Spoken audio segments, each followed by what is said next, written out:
शतबोधव्यदा आनन्दो ब्रह्मे दिव्यजानाद आनन्दादेव कल्पिमानि भूतानि जायन्ते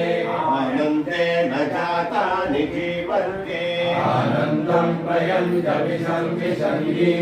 शैलावाग्रे कारुणे विद्या परमे व्योमन् प्रतिष्ठिता एवं वेद प्रतिष्ठति अन्नवानन्नादो भवति महान् भवति प्रजया बलिर्ब्रह्मवर्चसेन महान् कीर्त्या अन्नन्ननित्यादयो वा अन्नम् शरीरमन्नादम् प्राणे शरीरं प्रतिष्ठितम् शरीरे प्राणप्रतिष्ठितः एतदन्नमन्ये प्रतिष्ठितम् सयेतदन्नमन्ये प्रतिष्ठितं वेद प्रतिष्ठति अन्नवानन्नादो भवति महान् भवति प्रजया पशुभिर्ब्रह्मवर्चसेन महान् कीर्त्या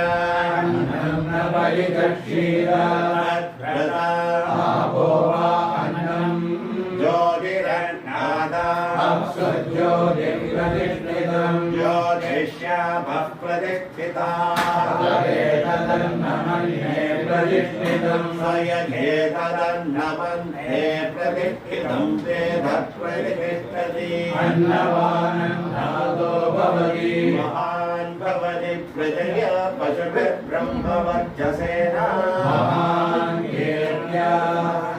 बहुकुर्वेद तद्व्रतम् पृथिवी वा अन्नम् आकाशो नादः पृथिव्यामाकाशः प्रतिष्ठितः आकाशे पृथिवी प्रतिष्ठिता तदेतदन्नमन्ये प्रतिष्ठितम् एतदन्नमन्ये प्रतिष्ठितं वेद प्रतिष्ठति अन्नवानन्नादो भवति महान् भवति प्रजया पशुभिर्ब्रह्मवर्चसेन महान् कीर्त्या वसतो प्रत्यादक्षीता तस्मात् गया गया च विदया भग्वन्नं प्राप्नुया राज्यस्मादन्नविद्या चक्षते एतद्वै मूल